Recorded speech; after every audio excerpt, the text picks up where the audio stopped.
everyone for joining us here. I think most people know me. I'm the lead for Crane, and we've got the other Crane investigators on the call, and you'll hear from some of those later. Oops, you've probably flicked through my slides already, but if you haven't, oh, I'm flicking too fast. A year ago, or just under a year ago, we held our launch webinar and described what we planned to do. I do with Crane. And seeing the note there that the event was going to be recorded, I should have said, as I began, we do plan to record this call so that everyone who can't make it on the call for whatever reason is able to see it. So I think Heather's going to start the recording now, or maybe it's already started. We held the launch. Yes, I did just start it as it was on the slide there. So okay. We held our launch webinar a year ago, describing what we were planning to do, and then this week we were all due to. We should right now be in Bath for the all hands meeting, but early in the week the mornings got ever more extreme, and we started to hear that quite a number of attendees, and in particular speakers, wouldn't be able to make it, and started to notify us that they were cancelling. At the same time, we knew that Bath University was sending guidance to staff about limited services available on campus. And on Tuesday morning, they couldn't guarantee, well, they hadn't guaranteed to us that they'd be able to provide catering. We knew that official advice was to travel if only strictly necessary, and that quite a number of people were being overtaken by caring responsibilities. We thought about making the whole event hybrid, but realized that part of the whole point of having an all hands is to get as many people as possible in the room together. And so the networking we were looking for just wouldn't work. So the meeting we wanted to run just couldn't be run. And so before too many people started to travel, we reluctantly took the decision to cancel the event as it stands and hopefully postpone it. That's probably the most expensive quick decision I've ever made, the most expensive one I hope ever to make. We will lay on something in its place later in the year. The scale of that replacement event is a bit dependent upon our negotiations with the University of Bath. We hope at the current time that we'll be able to put something in for the week of 7th of September, but that's very tentative at the moment. But if you've got an opportunity to hold that in your diary, please do, and we'll see if that can come off. I'm sure people have logistical questions about that. I don't want to take this whole session over logistics, so perhaps we could save those questions to the end. But we realize there are all sorts of issues that have arisen because of postponing it. We thought about doing the whole thing as a hybrid or as a completely online event this week, but it does seem more valuable to get people together to do the all hands things on another occasion. So meanwhile, here we are. It feels a little bit like we're back in lockdown, which is not a great feeling. But hopefully this is a one-off and we can all be in a room together soon. So what I want to do this morning is just review where we're at with Crane, what we're doing right now, some of our future plans, and then the two big news items, as it were, are reviewing the call for proposals that we published last week, which Mark is going to do for us. And then the call for proposals is informed by the major piece of work that Adam and Mark and others have been leading. And Adam will describe the report on that, which is published on our website today.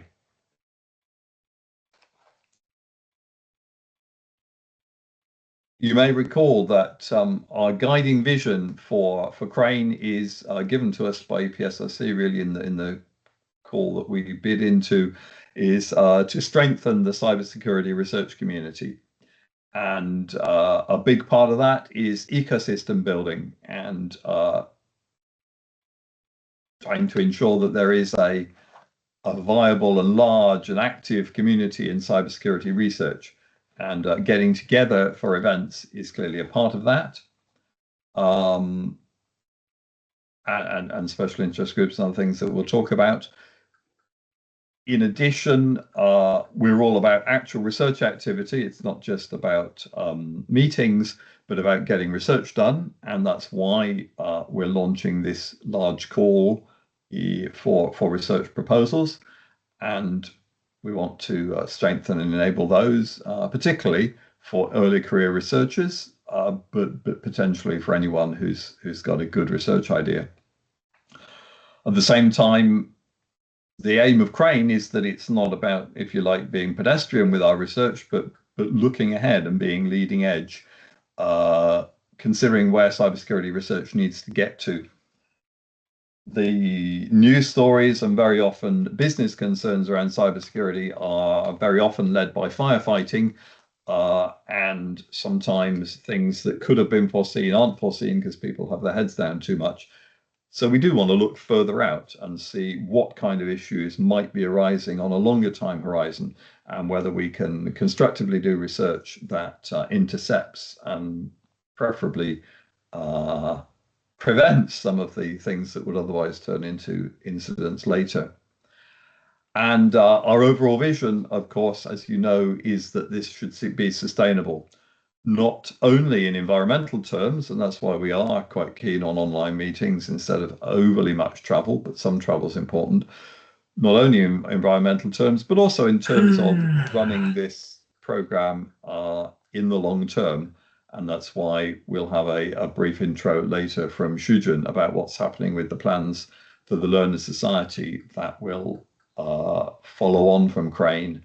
We'll dovetail with Crane and follow on. Somebody's not muted who might be, please. And within that, of course, we're led by a number of principles. We are all about the research community, about you, and the career development, particularly of those who are up and coming, who are going to lead whatever follows on and whatever is coming next. We're very much about being across the disciplines. There's this cybersecurity is often described as a socio-technical activity, and sometimes the technical seems dominant and sometimes the socio seems dominant. We're about a bit of both. Perhaps our center of gravity is nearer the technical than the socio, as a counterbalance to some other things, but we're definitely about both. We need to be outward looking in international perspectives and connecting with industry and government. We're not about a particular place in the country. We want to cover the whole UK and consider how we make international benefit for ourselves, for the UK, and for the wider community, because cybersecurity doesn't stop at the channel, as they say. So as you will know, I hope, within this, our program really has top-down and bottom-up elements. We've been doing this major piece of work on horizon scanning and what the emerging technology needs and opportunities are in cybersecurity. But meanwhile, we've been setting up or helping people to set up special interest groups and working groups that embody the things that people in our community are interested in and already have expertise in. It's key in this that we engage with business and government, that we inform policy and react to it and help to set priorities in those areas. And that where people are already collaborating within their universities, across universities, with universities and businesses, with local communities, with all such activities, that we don't reinvent anything, but help those things to grow and be connected. A significant part of the grant that Crane has is to support pilot projects, and that's why we're launching that pilot project call. And we have that long-term vision of the Learned Society, which takes the whole vision forward indefinitely, we hope. Алло, привет. Hello, could you mute? насколько Could you сейчас mute, не могу please? Could you mute, please? Говоришь немножко, я тебя слушаю, у меня просто на звонке, поэтому мое внимание... Could you mute, please? So I don't want to rehearse everything we've been up to. We wrote an annual report for EPSRC, and that's available on our website. It's deliberately not a particularly fancy annual report because although we've been technically running for a year, it's been very much a year of setting things up rather than seeing a whole lot of things to report on. I hope next year we'll have a much more interesting and engaged annual report as more things show up. But if you want to see how we're describing what we've been doing, that's available to read. It's worth dwelling for a bit, I think, on those special interest groups and working groups that are set up. Thank you to everyone who's stepped up and is running these. They are getting moving, and we were looking forward to hearing what they're all up to in Bath this week, but we'll find other ways to do that. A key concept is that I think most of our aim to bring the community together is really around these special interest groups. We want to respond to what people want to be doing, as it were, what you are doing and who you want to connect with. And so if there are bits of support available, whether it's for early career researchers to travel or to write a report, or you want to assemble a data set or curate something or plan towards something major, then a special interest group is very much the way to do that.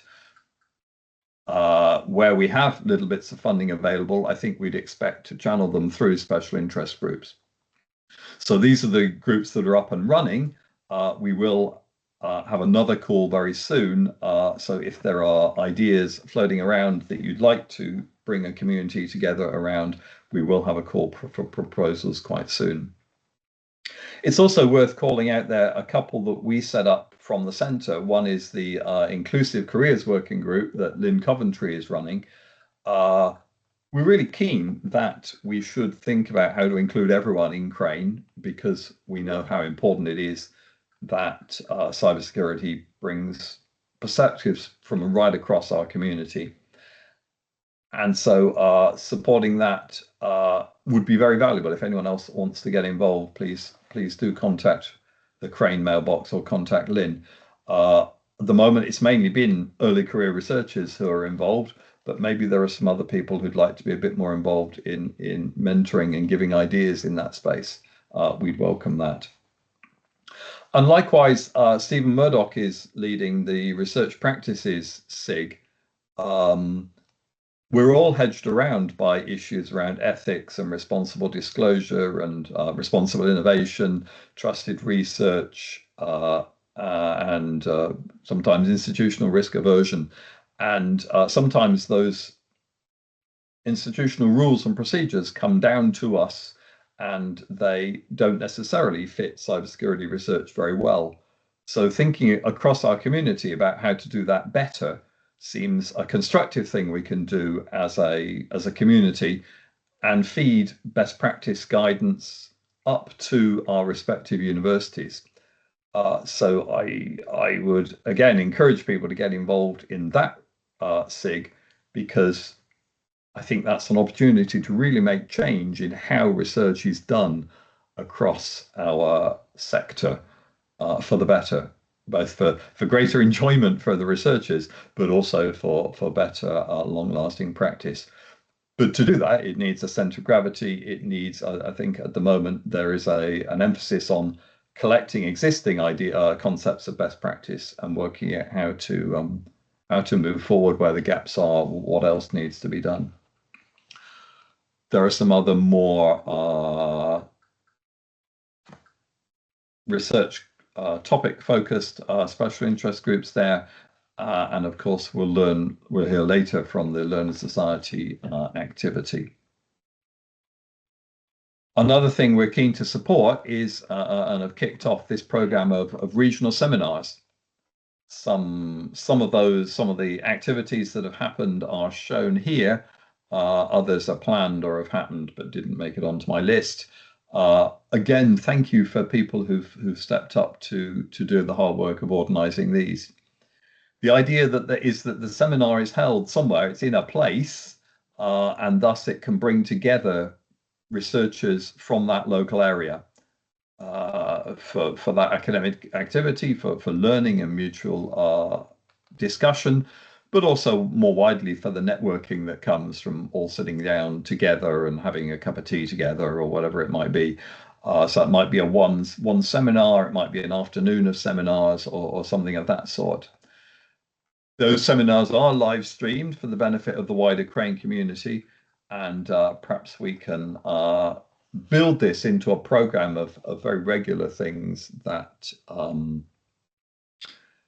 that the Crane community can unite around, whilst strengthening the activity in particular regions. I think there's scope to do a whole lot more here. So if you're interested, do work with those who are nearby you, and do get in touch with us for some Crane support. We've got regional organisers in most of the UK regions now, and we'd be delighted to join people up and see that programme thrive.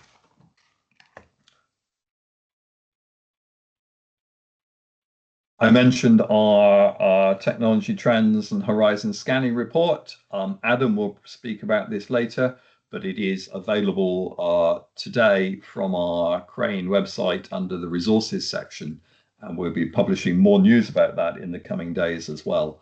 But here it is, hot off the press.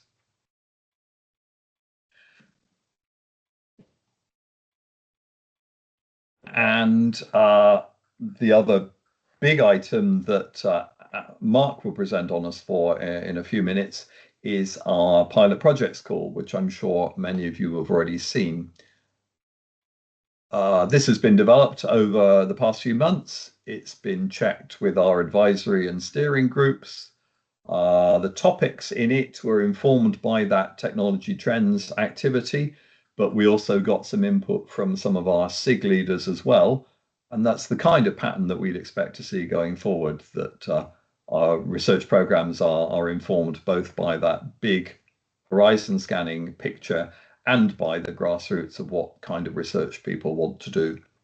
We hope that the text, as we've ended up with, is broad enough to encompass most of the ideas that have been brought forward. We will do something similar when we come to Crane Phase 2, which starts, the phase starts next March, but that will run for another 18 months. So in sort of 18 months' time, we'll issue another call. But do notice that we partnered with Sprite Plus this year to run a sandpit for research projects. And we expect to do perhaps more things like that, and maybe make some other opportunistic or ad hoc grants for small projects as well, if we can get the review process right. But for the time being, this is our main call. I don't want to steal all of Mark's thunder. I would say that the timing of this call launch was strategic. We hoped everyone would be able to discuss their plans during the all hands meeting, but sadly not. So I do encourage you to find other ways to reach out and discuss with potential collaborators.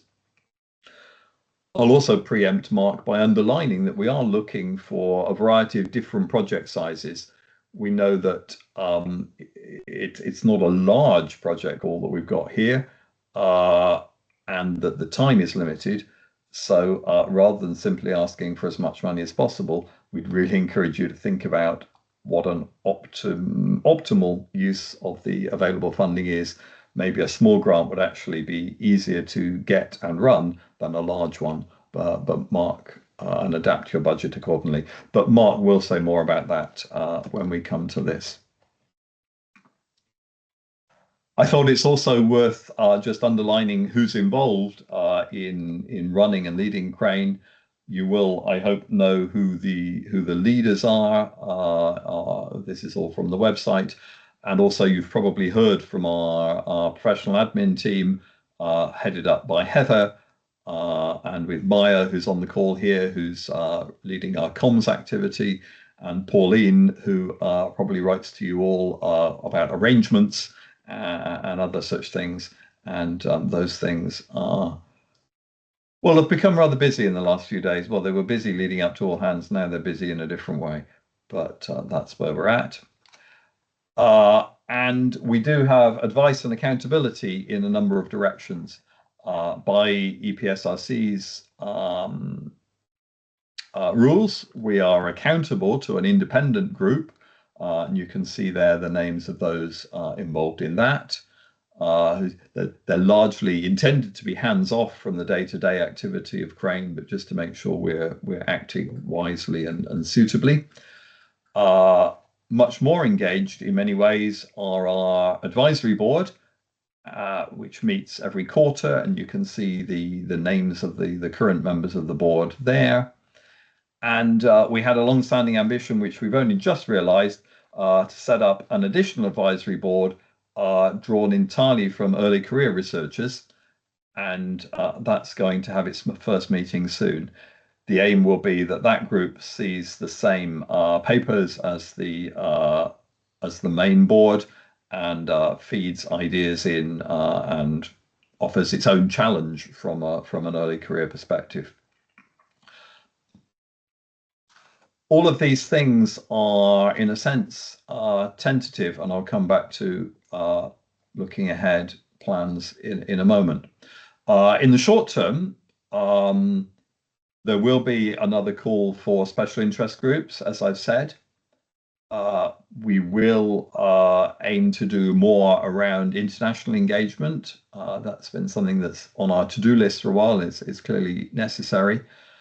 And indeed, more widely, we're aware, we've had various conversations with industry groups. We had a round table at the Cyber UK event recently.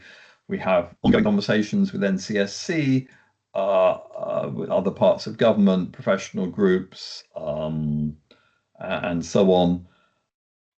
We see scope to do more of all of that, and indeed for the regional activities to link up perhaps with some or all of the cybersecurity clusters, which are ongoing in many places. So that's very much our focus in the next few months. We will be sending around a survey for your general feedback on how Crane is running and your perspectives on what's going on, and how included you feel and how we can make that better. And we've done some work on trying to map cybersecurity activity in the UK, research activity in the UK, and that will appear on our website quite soon. It's held up by some technical issues, but we will be putting that up, and we'd like to see that develop and build over time as we hopefully make some useful interactive maps showing who's where and what they're doing to help people join together. And of course, now an extra thing to look forward to is some sort of replacement for the All Hands event. Can't promise what form that will take yet, but I hope we'll be able to announce something in not too much time ahead in terms of getting us all together in a room. Looking ahead a bit more, as I've said, Crane has our three-phase approach. The idea was that we don't just start and keep doing stuff for 5 years, but rather at the end of the first phase, which is March next year, we want to review everything. We want to get a lot of feedback on what's going right, what's going wrong, what changes of course we need to make, what corrections need to be put in, what to add, what to replace. I think that's really important to keep us on our toes, mainly for feedback to us as the Crane leadership team, but also perhaps to those leading SIGs and other activities to keep everyone focused on delivering value for the community. I think a crucial part of that will be renewing that community advisory board, thinking about who should be on it and who should chair it for the second phase. Whether we have elections or nominations, we'll think a bit more about that. but just aiming to make sure that it is representative of you, the research community. We do want the all hands meeting to be an annual event, notwithstanding this year's difficulties. And I think there is an opportunity to co-locate with other events. We're talking to some about whether they may want to be in the same venue as us in the same week, perhaps. And we'd be very keen to talk about co-location or sub-meetings or workshops or satellites or anything of that sort. I think we need to get a booking in for a venue very, very soon. But if there's something that you think would easily fit alongside our crane all hands and save people from multiple traveling, please do talk to us on the crane email. Looking even further ahead, the crane project comes to an end in 2030. By the time we've done 2 reviews, phase 3 will hopefully be the sort of optimized state for crane. And we wouldn't want that optimized activity to dissipate at the end of the project. And so the aim is that the Learner Society, which is being planned, will take forward the best of crane and some things of its own, of course. And that is being led by Shujun, to whom I will hand over in a moment. I'm nervous about pausing for questions lest we get derailed. But if you want to have general questions or logistical questions, I suggest we save them to the end. But if there's any questions about what I've just said, now might be the moment. If you've got questions about the call or about the report, then save those for Adam or Mark, respectively.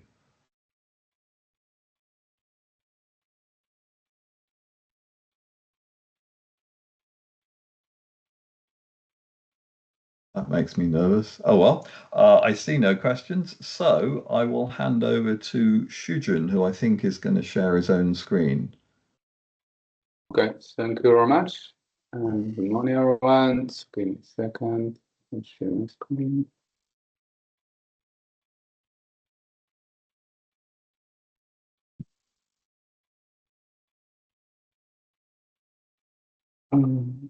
Okay, I hope you can see my screen. You can hear me well, I hope.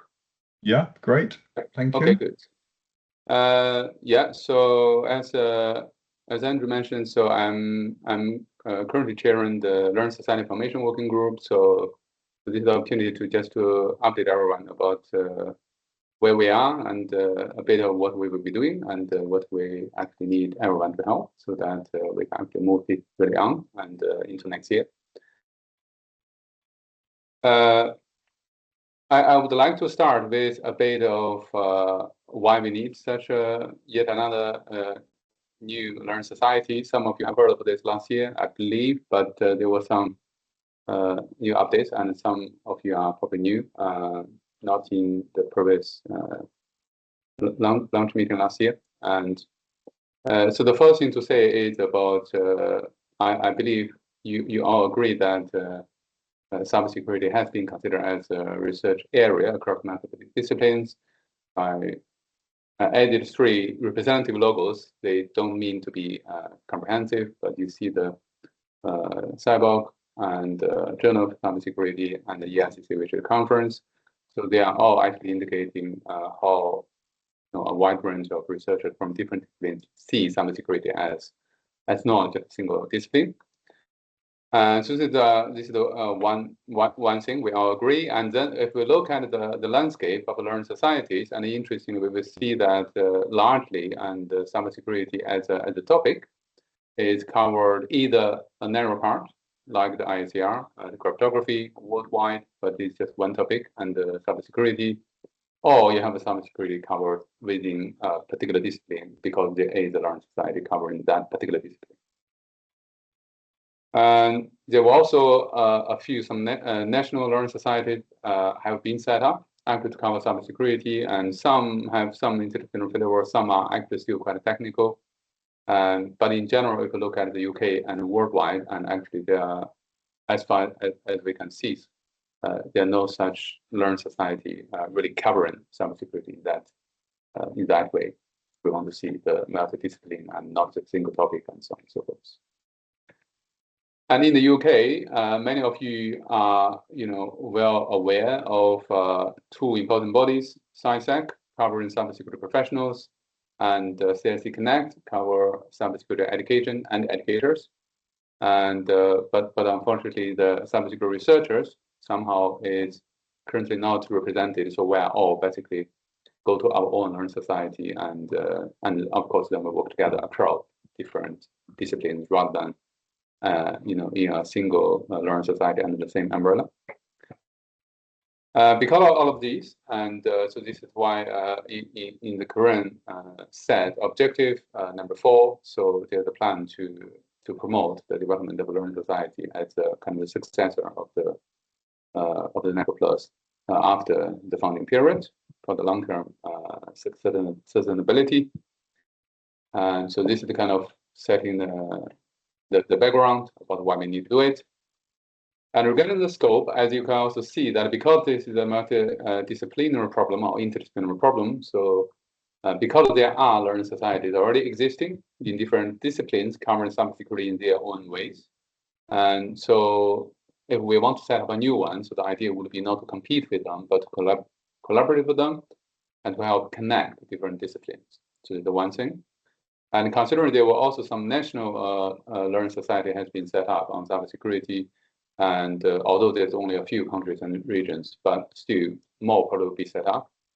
So this new learning society probably will also need to connect different countries and different regions, so that it connect both disciplines and geographical regions and countries.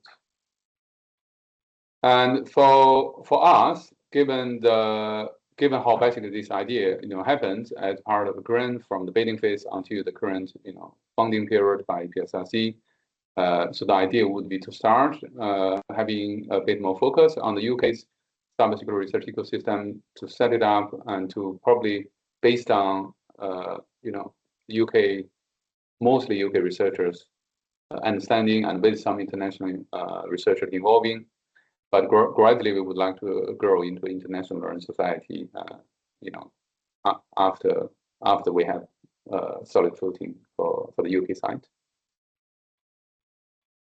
And to help to coordinate and lead the process of forming the learning society. So after discussion since last year, and we decided that it need to be a special working group, so that within current, so that to make it more better managed and in many different ways. And so we had an open call for members. We also had some originally some expressed interest in the past. We also had open call, I think, some months ago. So now we have already finished roughly the process of conforming, and over 50 academics from over 40 UK universities. And so this is kind of gave us the expected size and the representativeness, we think, because we don't think this need to be super large. So this WG is a little bit different from other WG. Other WG probably will be a lot more about growing to have hundreds of people probably is fun. For this particular WG, the idea would be the members will be kind of the doers. So the actor will do a lot of these operational activities, really about getting things done. And everyone within the current community and within the wider community actually are expected to come to help, and so we can work together. So basically, this is doesn't need to be a super big, and actually, it's too big, it probably would be hard to manage. So the current plan is now organizing the members into subcommittees, because there are a number of already identified areas we want to run in parallel, so that when we have subcommittees, then they can actually go parallel to work on different things, so that they can actually eventually produce something more tangible for spring 2027 for the next review, and Andrew mentioned, so that then we will know how we can proceed from that point. And for all the members, the current plan is each member will be active on one of such subcommittees, so that they can actually have a more focused area they can contribute to. And finally, I want to basically issue a call for support and contributions. And so the idea would be the working group will be the doers, as I said, and we want this learning society to be for everyone. Right? So it's supposed to be a learning society for all, benefit everyone, getting everyone's ideas. So ultimately, it's about we want everyone who have some interest and or feel that they can benefit them and to come to responding to our call for information and opinions. If we have any activities, events, workshops, surveys, and please participate in the activity the working group will organize. And of course, if the working group later we have vacancies we want to recruit, please do feel to join us again. Although the current call will probably be closed very soon because we are kind of reached the size. And also, if you have any information and ideas you want to share, and please do approach us, and you can either share with the member you know, or you can contact the chair myself directly. And of course, if you feel that connecting the working group with relevant organizations or other stakeholders will be useful, like other learning societies, please feel free to contact us as well. And finally, I think I really hope that everyone can also encourage others who didn't know to know about this initiative, so that we actually can engage and involve and welcome more people to support this. So for instance, if we start doing some LinkedIn post, and please do help to repost so that more people will see it.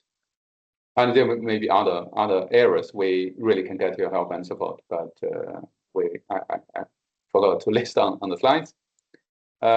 Yeah, that's about what I want to say. And if you have any questions, and please feel free to reach out. And I believe on the current website there's a web page, and we will also list the members there. I don't know if it has been added yet, but there will be a link for you to click and to see who are the members, so that you know whom to contact. Thank you very much.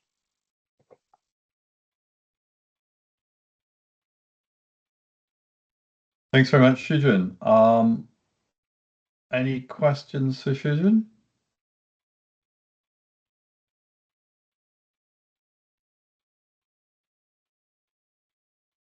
I think everyone's too hot.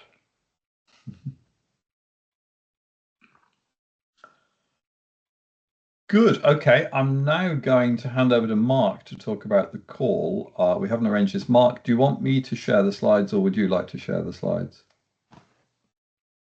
Thanks, Andrew. I actually don't have the latest slides, so I think it's okay if you can possibly share them. Thanks. Okay.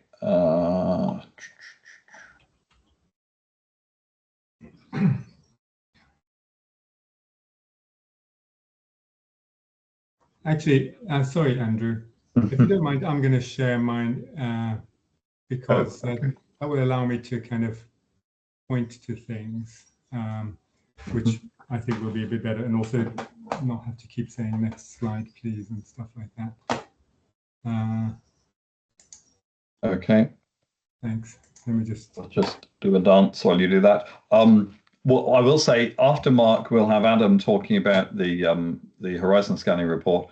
I'm going to suggest that before Adam speaks, we will have a short refreshment break, just because, well, because. So that's something to look forward to in a little while after Mark's spoken.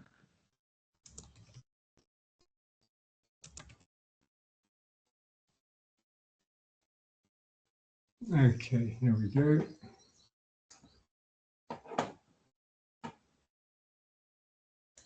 Entire screen. Okay, ooh, they've just disappeared from me. Where are my slides gone?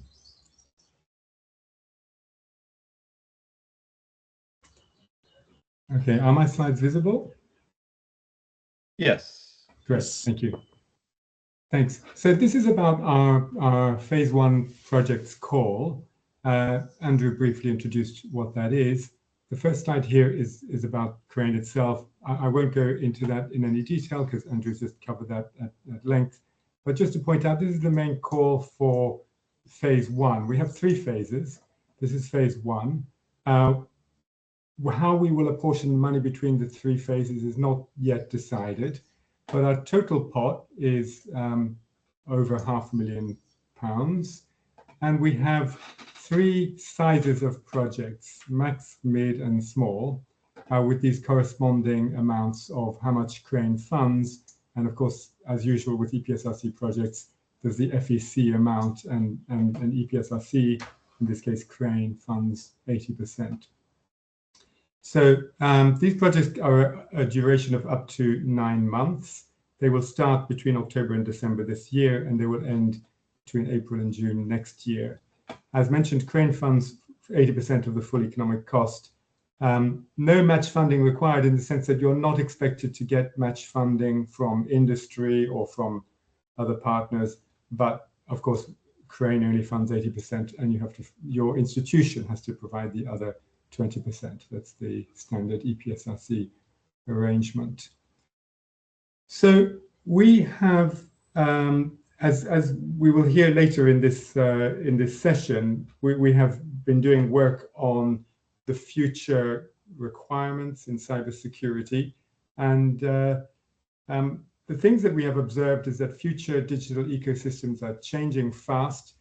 The old model, which is kind of, to me, summarized by this expression, security by design, which has been quite popular in recent years, seems to have become insufficient, because security architectures must be adaptive, resilient, and continuously verifiable. I mean, it's not just enough to kind of design security in from the beginning. You have to have this adaptiveness and resilience. And this is especially true in the context of AI. And as you'll notice, there is a heavy focus on AI in this call. So we've got these three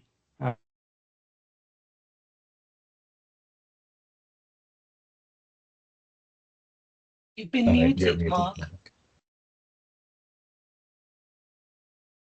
We lost you.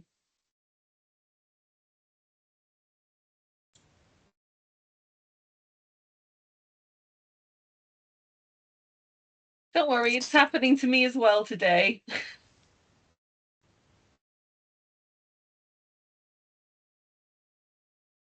He's muted. Oh, so I'm muted, Mark. Right. Yes. So somebody, I just saw on my screen that somebody muted me. So please be careful if you're muting, not to accidentally mute the person who's actually speaking. So apologies for that.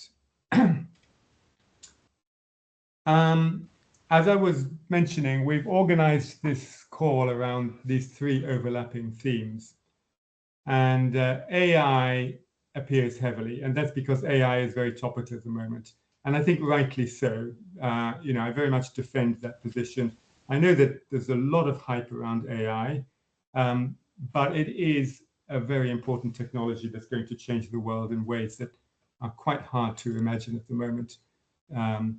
So for this call, we've focused quite heavily on AI, with the idea that we probably won't do that in future calls.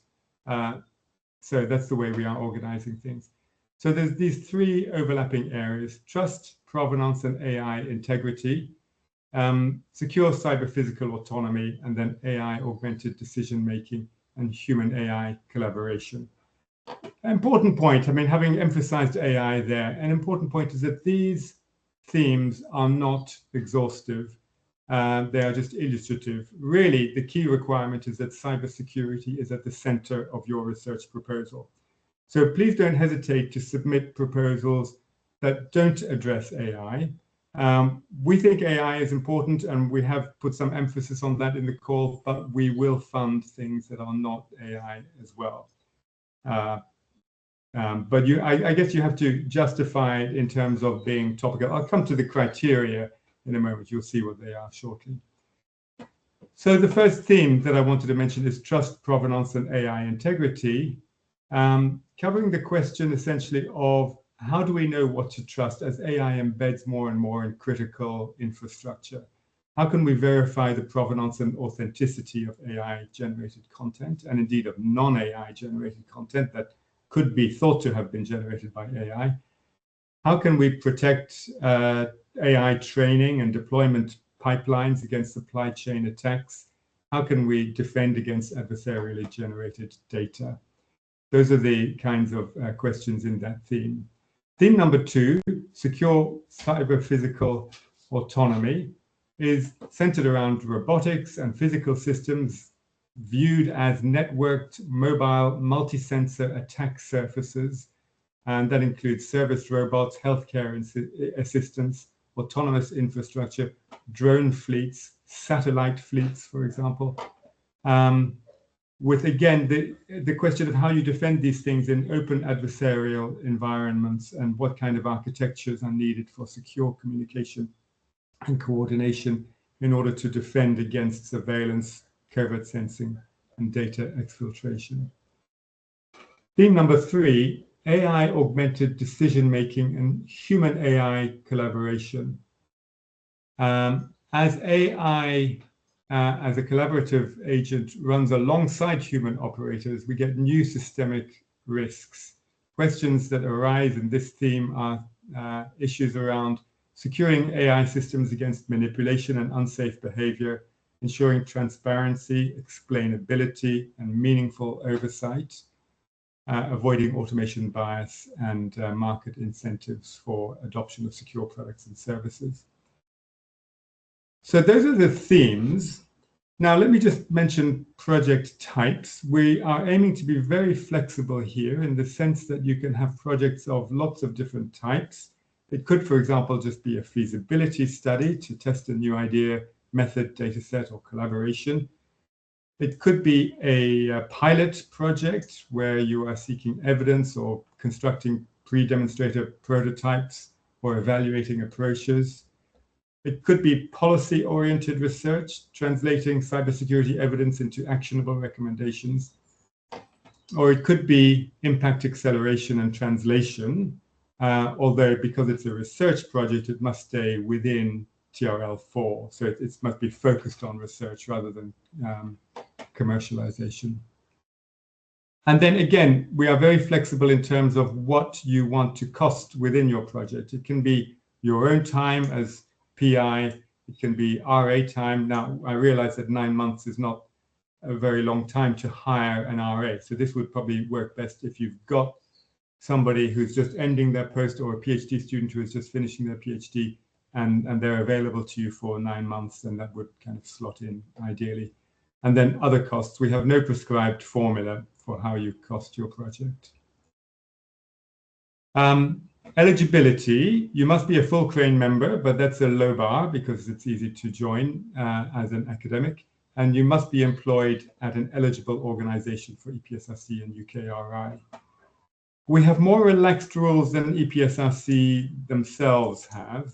So, for example, early career researchers can apply in their own right and request salary costs. That includes postdocs. Postdocs can apply in their own right and request salary costs. It can be solo, individual, single institution, or collaboration. All those combinations are welcome. PhD students, I mentioned postdocs are eligible. PhD students are not in a research employee role, and therefore they are not eligible. And unfortunately, if you're in an industry establishment, then you're not eligible. And if you are one of us or you have joined our panel to review proposals, then you are also not eligible. Each Crane member can lead at most 1 proposal and can be named on at most 2. So we're slightly rate limiting things there. So the proposal must clearly address the cybersecurity threat, vulnerability, or resilience challenge. So cybersecurity has to be the center of the proposal. It must clearly define a research question, have clear objectives and method. It must, of course, be novel because we're talking about research. It must fit with the core topics, not necessarily with the themes, but with the core topic, which is really this kind of central cybersecurity topic here. It must have clear outputs and deliverables, proportionate to the size, because as I mentioned, there are these 3 sizes. So the quantity of outputs is going to be proportional to the size of funding that you are requesting. Ideally, it would have some form of legacy. In other words, the project won't end abruptly when the funding stops, because you will have planned some route to further funding, to practice, to impact, to policy, and so on.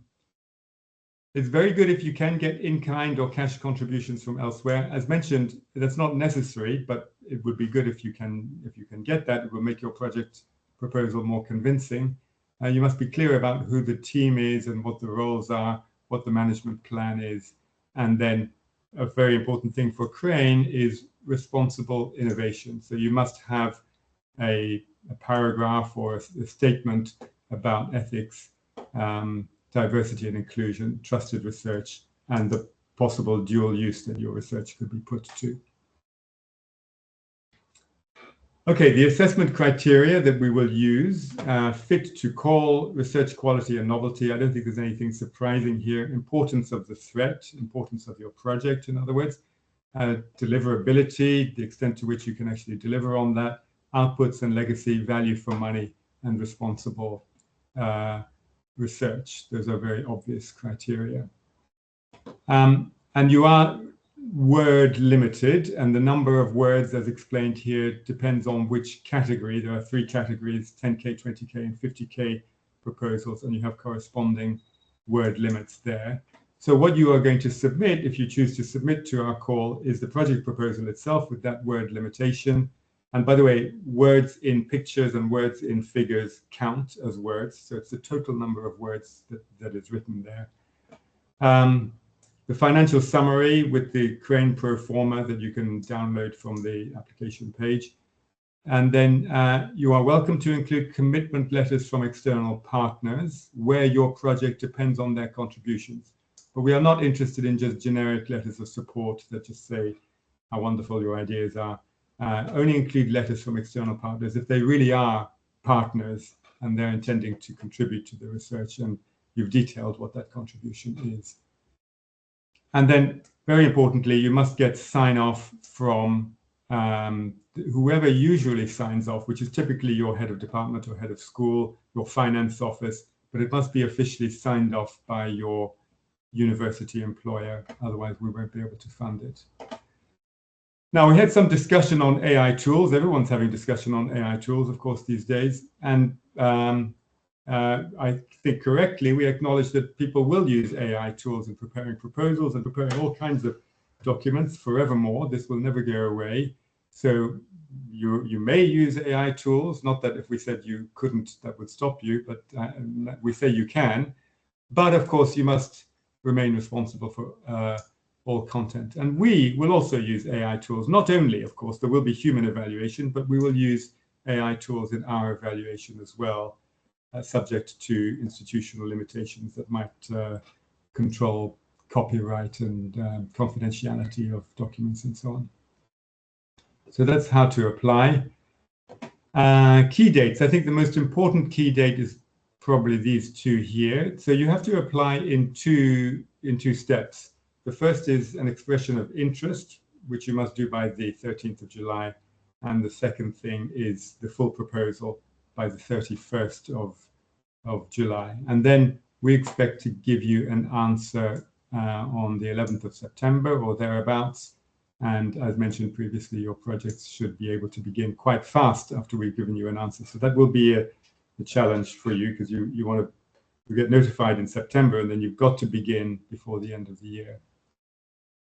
And the expression of interest is binding in the sense that you can't change your mind about things between the expression of interest and the full proposal, because the expression of interest is going to allow us to get a feel for the different topics that are being submitted and the different levels of money and so on. And we don't want to, it'll just be messy for us if that then all changes by the time we get the proposals themselves.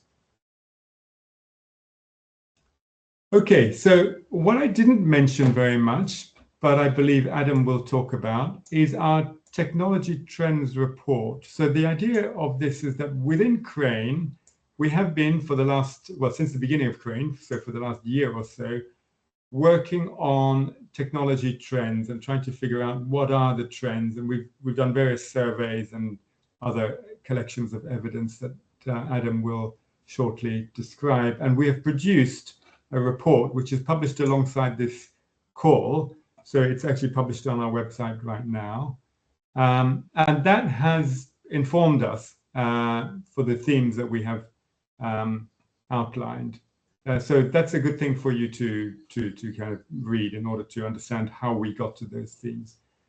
And then the other next steps are to submit the EOI get the institutional agreement, prepare your proposal, and so on. And please do contact Crane in Oxford if you have any questions. Speculative and adventurous proposals are welcome. That's an important point, but they must be grounded in a genuine use case. That's the kind of trade-off that we are navigating here. And thank you for your attention. And if the chair allows questions, then I will take questions. But that's up to Andrew as chair to decide. Yeah, we can have questions. There have been lots in the chat. I hope we've answered most of them. Okay. Shall I better take a look at that then? No, I don't think you need to. I think Okay. we've kept on top of those. But if there are oral questions, yeah, I see. Who's first? Sorry, the window's covered up. Sujit.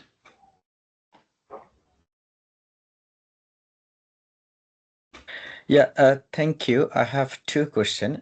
One, as mentioned, as PhD students cannot be involved in the project as an employee. So my question is it also restricted for the associate as well? They can be joined as a research associate or research assistant as a part-time basis or not? Yes. So the restriction there is that the people who are being funded through the project must be employed at their university. So if I can't, you said research assistant there. I think if that person has an employed role, if they are employed by the university as research assistant, then yes, they are eligible to apply. I'm sorry, my question was, as a PhD student, they have right to work 20 hours as part-time basis weekly. So many of our projects, we involve them as a research assistant beyond his academic responsibility. Yeah. Yes, I think that the answer to that is if they have an employment contract with the university, which I understand is part-time because of their visa restrictions. But if they have an employment contract with the university, then they can be employed on this project. And therefore their salary costs and other costs can be paid. Okay, thank you. The second question, and very shortly, can any academic be engaged with two projects, one project as a PI, another project as a co-I?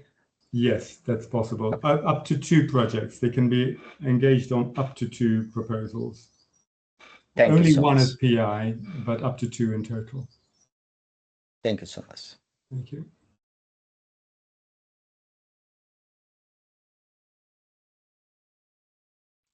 Shall I jump in? Yes, sorry, yes, go ahead. Hi, yes, sorry. Okay, thanks so much. Yeah, so you mentioned something that I had been thinking about before. So you said something along the lines of if you are reviewing the proposals, then you cannot apply, which when I was thinking about this, I thought probably there's going to be some sort of interest of conflict resolution. So if I'm reviewing, then I obviously wouldn't be reviewing the proposal that I put in myself. But if you're banning people who sort of volunteer to review to submit proposals, then did I understand that correctly? Is that what you're saying? Sorry.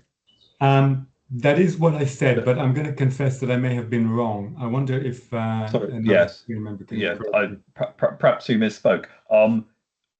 We'll draw a broad group of reviewers, and we'll make sure we'll deconflict those, so you won't be reviewing your own proposal or your institution's proposals. We'll have a small panel that will evaluate all the reviews and do the prioritization. And we won't let people on the panel be project proposers, but that's a much smaller panel than just the reviewers will be a broad group, the panel will be a small group. Okay, great. Thank you so much. Thanks, Andrew.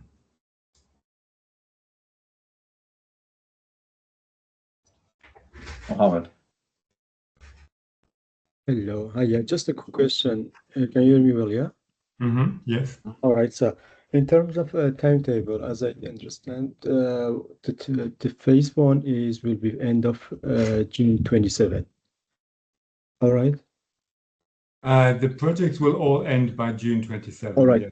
I'm asking about the continue of this for the other phases because I'm thinking in my head, in terms of like having a project for 2 years, is like, does it work for this story or no? So no, the way we've structured it means that you can't apply for a project that will last 2 years. But I think what you could do is you could break your project into two parts. The projects last 9 months. So you have to take the initial 9 months, make that into an independent project, and then you can apply for further funding in a later call, but that will be a separate application. So what's happened for the other phases of this project? Phase Well, two. we don't know for sure. There will be other phases, but we don't know what the themes will be. We don't know what the amounts of money will be. We have not decided that yet. So you can't rely on that. You cannot assume in your proposal that there will be another call like this one, with the same parameters, because we have not decided whether that's going to be true or not. All right. Thank you so much for clarifying. Thank you. Thank you.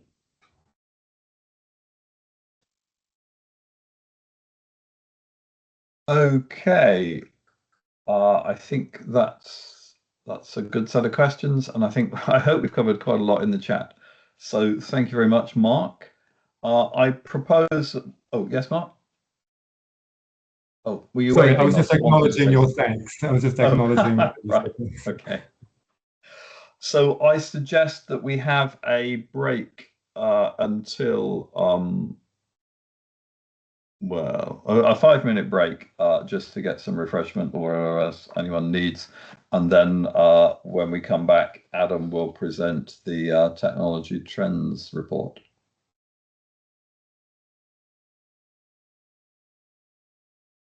There's one last hand. Do we want to take it? Oh, sorry. Before... Oh, I think we've lost some people already. So we'll take that question later. Sorry about that. Thank you. Can we take Mark's screen down as well? I don't know if I have ability to do that. Guess I can share.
Hi, I can see Mark's empty chair. I don't know, Adam, are you with us and ready to carry on?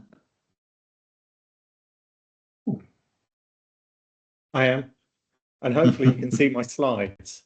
Yeah, well, we're seeing all sorts of things on your screen, but yes, Yeah. yes. No, hopefully just the slides. Yes. Tell me if they don't move forwards though, because Mhm. sometimes with Keynote it can be a bit flaky. Okay, Do you want me to over to you. start? Okay. I think so. Welcome. Sorry you can't be here at the University of Bath. It is very warm, so you're probably better off where you are. We also are having mysterious underground explosions and sinkholes appearing in the centre of the city, so so it's probably best to keep away for the moment. Thank you to my collaborators on this, Mark, Emma Walker, Lynn Coventry, and Namrata Primlani. This was a new sorry, it's too warm to even concentrate. A new kind of initiative by Crane, where what we wanted to do was use futures literacy approaches to understand what cybersecurity challenges might be in the future in a 5 to 10 year horizon. We're going to be doing this again, so any feedback would be really useful. Thank you to the people who collaborated with us and contributed to the various surveys and workshops. And so we will be asking for help and assistance again towards the end of this year. So in terms of what I'm going to talk about today, I'm going to talk about why we are interested in futures, the method we used, the technologies we looked at, and then from the workshops and the various kind of surveys we did, what the themes were and the research gaps, and then what the implications for that might be and our next steps. So in terms of why futures, there's a lot of discussion about futures and futures literacy. And our primary reason is because we want to be able to prepare, recover, and invent in the face of change. We're facing almost unprecedented technological change and disruption at the moment. And cybersecurity clearly is a key way of responding to some of that. So we took a futures literacy approach to the Crane technology trends tracking work. So what this means is that we're not actually forecasting what technology is going to emerge and what's going to happen. Instead, what we're doing is we're opening out a range of different potential futures that we can imagine and that we can begin to act upon. And key to futures literacy is the idea of anticipation. So anticipation is the way that futures impact the present day. Because if you think about how the future impacts your everyday life, it's through anticipation of what might happen in the future. And when we think about anticipation, we can think about two different types of anticipation. The primary one that most organizations and most researchers use is anticipation for the future. And this is focused on what we might think of as probable or desirable futures. And so we spend a lot of time doing risk management, planning. It's useful, but it also, according to UNESCO, shows a poverty of imagination because what it doesn't allow is anticipation for emergence. So new things that emerge and develop, often out of ecosystems and second order impacts. And so that's what we were really focused on, was anticipating what might emerge rather than just anticipating for the future. And another thing that guided us was the futures cone, which is this idea that we've got 4 different futures that we can think about. One is possible, so things that are like everything that's possible. And this is a wide kind of emergent anticipation. Then we've got the plausible, the probable, and the preferable, the future that we actually want. And what we wanted to do was actually extend out into the possible, so that we could actually then focus in on what would be preferable. And futures literacy means that we can't just do horizon scanning. So horizon scanning is looking at whether it's a 5, 10, 15-year horizon, what's likely to happen. And it's one of the key first components of foresight, but it's not the only component. And so a researcher, Cools, has a nice four-stage model which we adopted for Crane, where futures literacy moves from strategic intelligence gathering, where we do the horizon scanning and we look for early detection signals, through to sense making, selecting priorities and implementation. And you'll see how this has guided the way that we've approached our futures work within Crane, and through that some of the decisions that we've made in the fundings call. So in terms of our methodology, we had a four-stage approach to our cybersecurity horizons work. The first was desk research, where we looked across multiple different sources at what technologies were likely to be emerging over the next 5, 10, 15 years. And I'll talk a little bit about the sources that we used for that. We then did 2 rounds of Delphi studies where we used Crane members, but we also went out slightly more widely to some of our collaborators in government and industry, where we looked at how these technologies, first of all, require new cyber security research or innovation, and second, what the likelihood was that they would be exploited by adversaries. We then ran 2 futures workshops in London, one focused around AI and one on robotics and automation. And I'll talk a little bit about what happened in those workshops. And then we started to do some thematic analysis of what happened in the workshops and the general results of the surveys. And that then led into the report, which is now available. In terms of the timeline, so we started last summer with the desk research and sense testing this with stakeholders across government and elsewhere in the autumn. And then we did the 2 rounds of the Delphi in November and December. And then the workshops in early spring, and the synthesis report we started in late spring. And that fed into the funding call, which you heard about earlier from Mark. And what we really wanted to do was treat this emerging technology as a seed of change. And that's leading to wide impacts in cyber security research. So in the future, not just around the technology, but also the social and socio-technical impacts too. So in terms of the desk research, we went relatively wide. So, and I'll show you some of these as we go through. So we looked at Gartner. I'm sure many of you have heard of Gartner's hype cycle. They have 2 that we looked at, one around emerging technology and one specifically on AI. And so we looked at particularly technologies which were towards the left-hand side of the hype cycle, which I'll show you in a second. We looked at Deloitte's tech trends, which is their longitudinal view across professional services. IEEE do a megatrends and technology predictions each year, and so we looked at those. We looked at funding calls under DARPA and ARIA. We looked at the Go Science Emerging Technology Initiative, what the ATI was looking at, CTAS, Royal Society, Royal Academy of Engineering, and so on. And we also started to look at some early patents, and also what the Ellison Institute of Technology was looking to fund, because that tends to be longer horizon actually than more typical UKRI funding.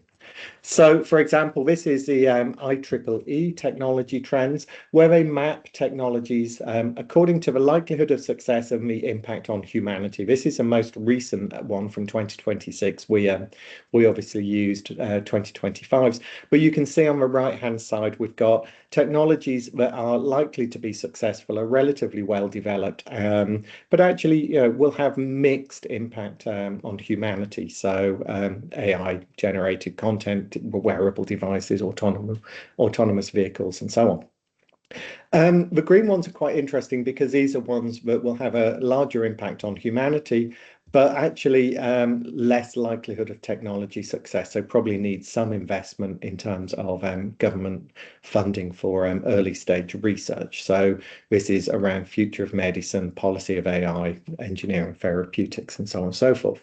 So this was one source. The hype cycle, which I'm sure you've come across, is this idea of innovation triggers on the left-hand side, very early stage technology developments, which then reach a peak of inflated expectations, and then people start to get disillusioned with it, and then slowly it becomes kind of an everyday part of our work life.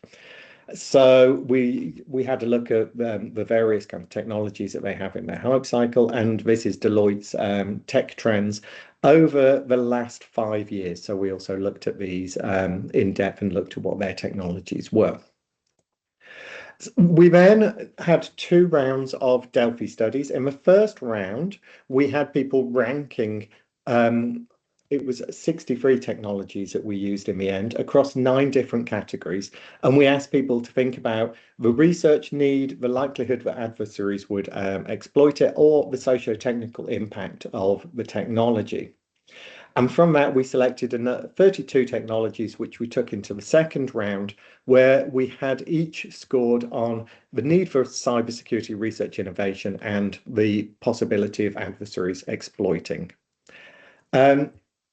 Just to give you a kind of sample, so this is the AI ranking. So we grouped the technologies, and so our respondents just drag and drop the technologies from the left-hand side onto the right-hand side in terms of prioritization. We then looked at the technologies that typically were scored highest, so over 3.5. So obviously, you know, if you're ranked number 1 all the time, then your score is 1. Ranked number 2, your score is 2, and so on and so forth. Or at least 10% of respondents scored it as top priority at least once. One of the challenges is that our technology groupings were different sizes. So we had a lot more in AI than we had in, for example, neurotechnology. And so we had to use a degree of kind of human judgment as well, and extend it a bit when it came to the larger groupings, and reduce it when it came to the smaller ones. So in terms of the technology landscape, we started with 63 technologies across 9 categories, and you can see what these are and have a little kind of look at the likely timescale in the actual report. But here's an example of what we've got. So, and this is a rankings as well. So in AI, the top ranked technologies were agentic AI, AI written software, personalized AI companions, and AGI. Obviously post-quantum crypt and quantum computing in terms of computing and data, but also to a degree memory safe hardware, digital twins, robotics, autonomous driving, delivery drones, polyfunctional robots, and so on. So we had quite a range of technologies. Biotechnology, we had point of care medicines, engineering biology, nanopore sequencing coming out quite strongly. In neurotechnology, brain-computer interfaces and neurological enhancement came out quite well. In materials, small modular nuclear reactors and compound materials. We had issues around smart agriculture, ocean of things, carbon capture, 6G, smart dust, and digital identity, decentralized ID, internet-based voting, and cryptocurrencies. So a wide range of technologies that we started to consider in the first round of the Delphi. So we had 32 that we then took into the second round, primarily around AI, computing, data and communications, with some representation in robotics, biotechnology, and the others. And in this second round, our respondents scored each of the technologies on these 2 scales. So how likely is it that the technology will be exploited by adversaries in novel ways, and what's the likelihood of securing this technology will need innovation in research and practice. And what this meant is that we could map all of our technologies on a quadrant where we had the need for research innovation and adversarial exploitation as the axes. And so we could actually look at the ones that perhaps needed the most focus because of the need for new research and the potential for them to be exploited. And so this is the top right, high exploitation, high research need quadrant. And as you can see, it's primarily kind of dominated by AI and some representation from autonomy and bioengineering and perhaps not surprisingly quantum. So AI tended to dominate in our first set of surveys, particularly agentic AI, AGI, the use of AI in writing software, but also some of the applications of AI, for example, in medical diagnosis and in, personalized AI companions also came out as something that we should be concerned about. But beyond AI, when we looked at the broader technology landscape, we also saw a range of technologies that were seen as needing cybersecurity research because either they needed to be secured in novel ways, they changed the way that we think about cybersecurity, or there was opportunity for adversaries to exploit. One of the common threads across all of these technologies was this convergence between the physical and the digital, which is something that I'll come to as we go through the workshops. So the next stage of our futures work was 2 one-day workshops, one on AI, one on robotics, where we had cybersecurity researchers, but also we had some experts from AI and robotics come along as well. And we started by thinking about what futures literacy is and what first and second order consequences are. And the participants started to think about future headlines so that they were starting to think about what the future might look like in terms of political, geopolitical, technological changes. We then worked on what-if questions, and this is where we combine a specific technology with a societal challenge. So whether it be things like an aging population, remote hybrid work, climate change, whatever the kind of global or social challenges with the technology, and we used these to develop what if. So what if suddenly we had service robots that also combined with an aging population? What are the consequences of this? And then we used what's called a futures wheel to start mapping what these implications are. And finally, we started to look at what the cybersecurity implications are of these what-if questions and the implications, and what the potential research gaps might be. So here's a couple of examples, and I've got some on the next slide as well. So if you look at the what-if question, we have, for example, service robots combined with flattened hierarchies in the workplace, and we have automation combined with job losses. And then they took, in this case, the service robots and flat hierarchies, and they put that in the center of their futures wheel and started to work out what the implications of this might be.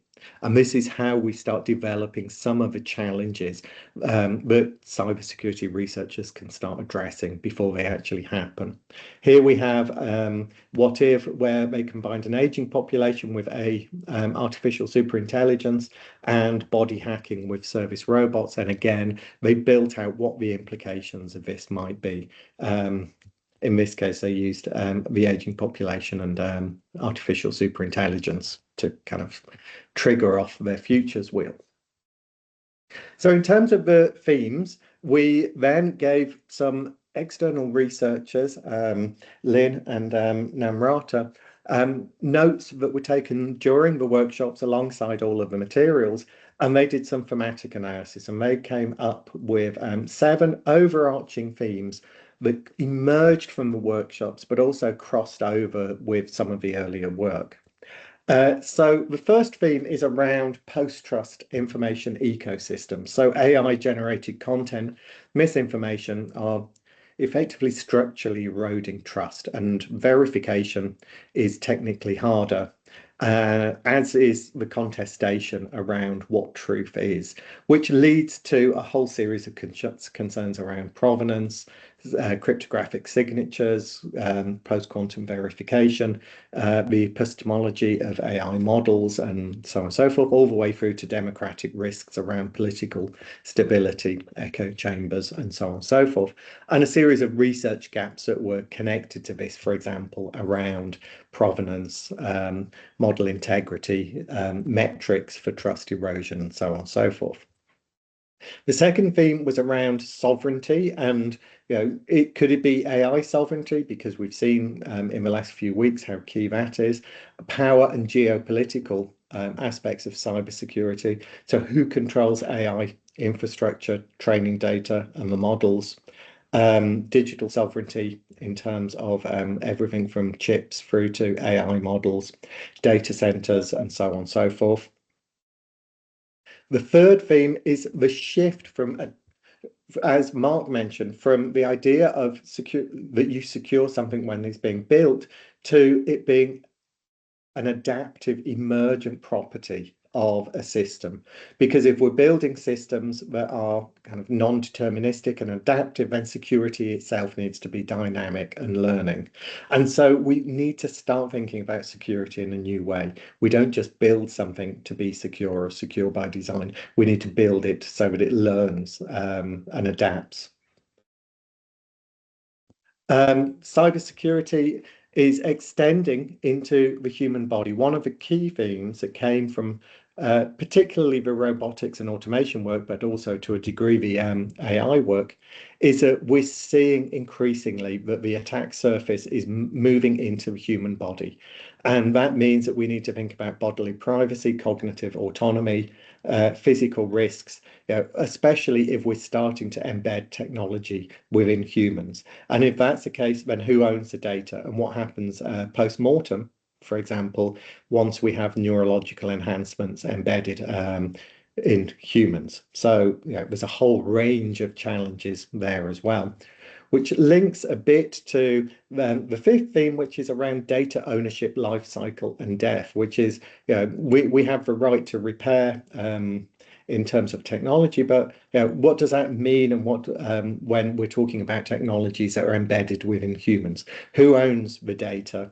What happens when it dies or when a device becomes obsolete? How do we have the right to deletion at the end of life? What's the environmental impact? And all kinds of things like that, which are becoming increasingly clear.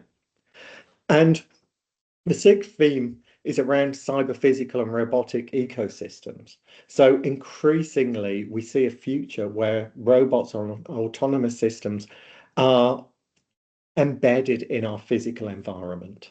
They are mobile, they're interacting with us, they're sensor rich, and so the attack surface is massively increasing, and we're seeing new systemic vulnerabilities at scale emerge from this future cyber physical and robotic ecosystem.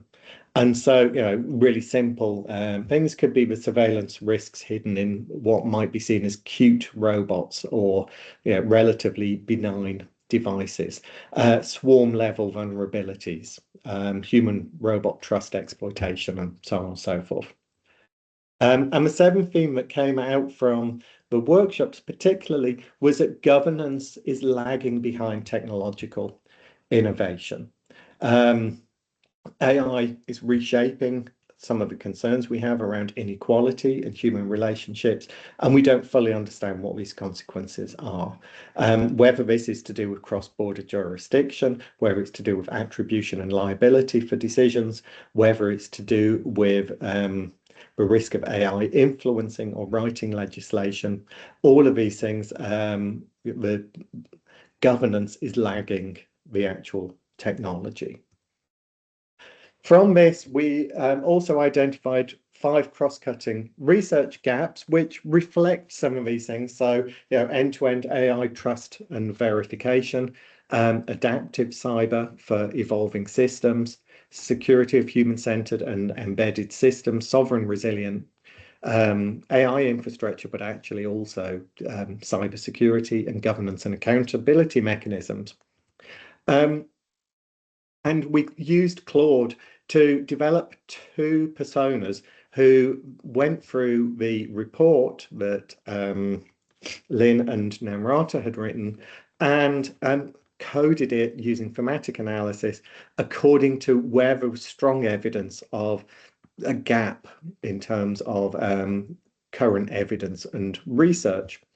And not surprisingly, the strongest evidence was where there was a close connection between the theme and the research gap. So AI trust verification and post-trust information ecosystems and so on. This is in the report for people to look at, as well as the rationale. So in terms of implications and next steps, obviously there's a research call which was influenced by this. Our argument would be that the most valuable opportunities for cybersecurity researchers combine both technical innovation with socio-technical and governance mechanisms. And this shift to kind of systemic security or ecosystem approaches to security. Particularly in the areas of verifiable information infrastructure, questions around provenance and authenticity and integrity at scale, adaptive cybersecurity for AI-driven systems, challenges around embodied and cyber-physical security when safety, privacy, and human autonomy are intertwined with robots and autonomous vehicles, challenges around sovereign resilient infrastructures, and thinking about operational accountability frameworks. So not just aspirational governance, but actually how something is enforceable. A few limitations just to highlight. We have a series of technologies on our watch list. So for example, optoelectronics, which I suspect we may start to add in future iterations. So we haven't covered all of the emerging technologies that we came across. Second is that our workshop expertise was very much concentrated in AI robotics.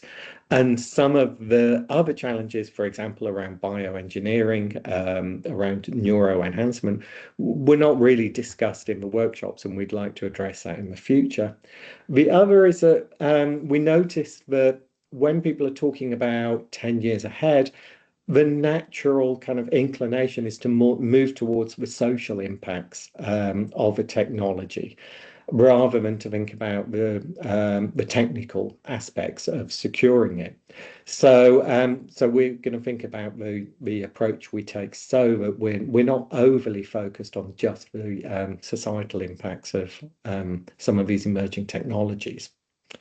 In terms of the next steps, we're looking to refine the process.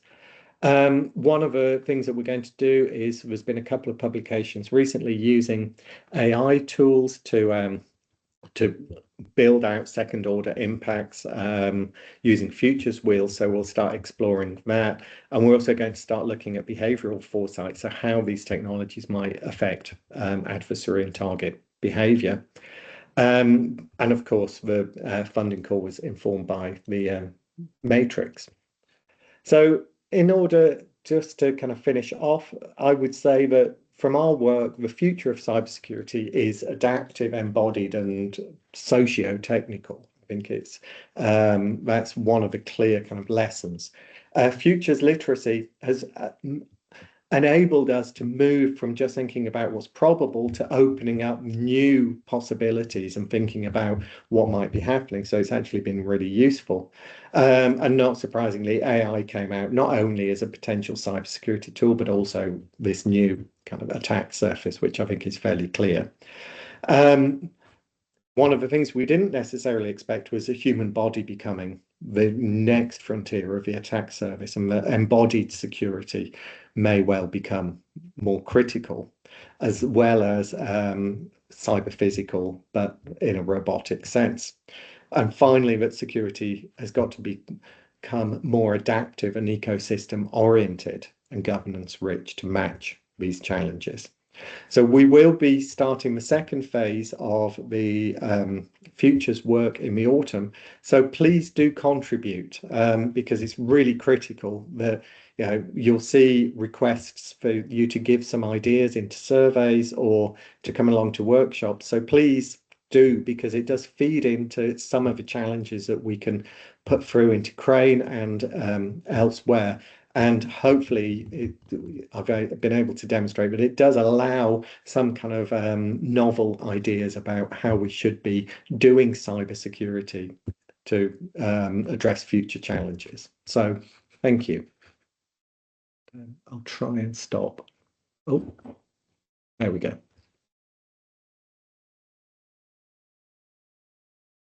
Very good, thanks, Adam. So I'm thinking there'll be questions, and here we go. So I'll let you run them, Adam. Okay, Dimitri.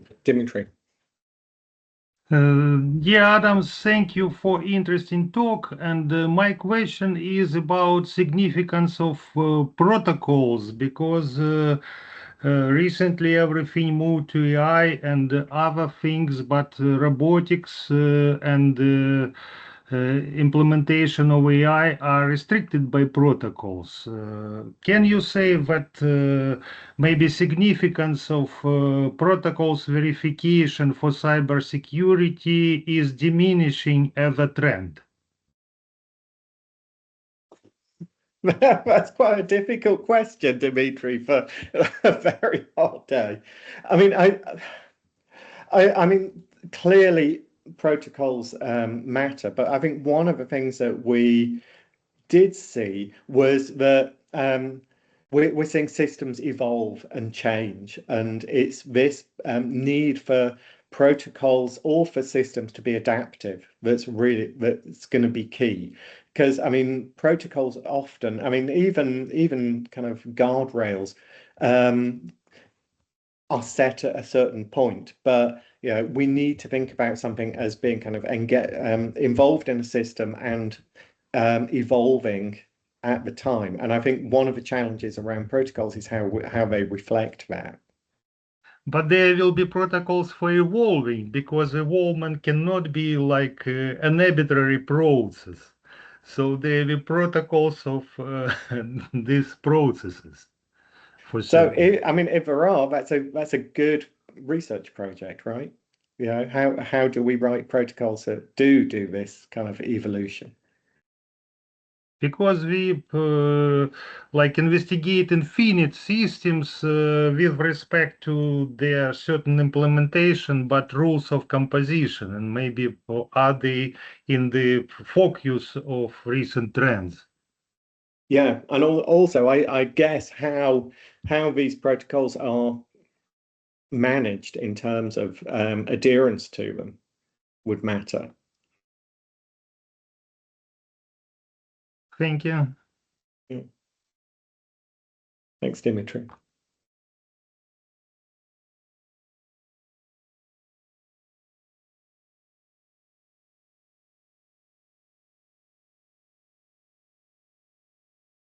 I don't know if there's a stunned silence or if everyone's too hot.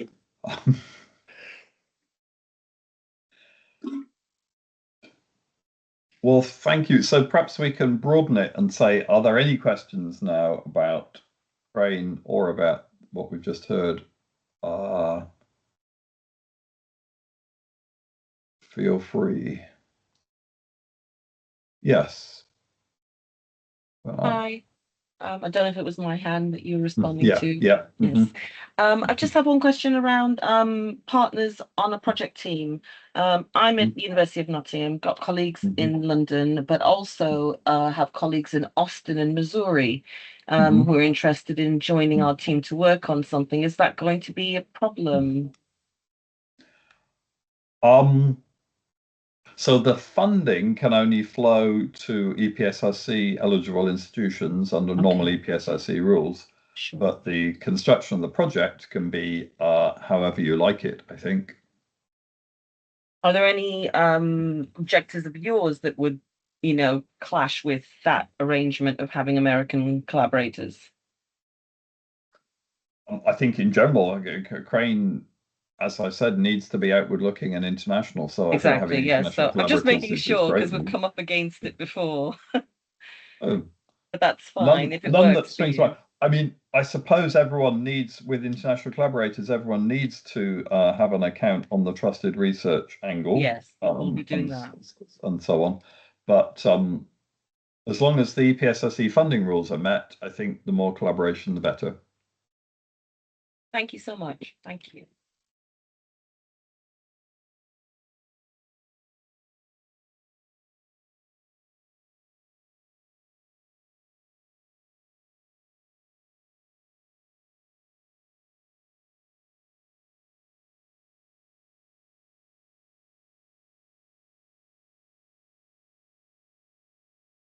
Well, if there are no other questions, I guess we should, I was going to say, go and find a cool room. I don't know of any cool rooms near me, but thank you for your time this morning.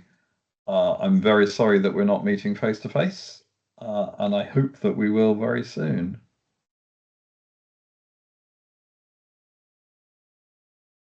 So, thank you and stay cool. Thank you, Andrew. Thanks so much. See you soon.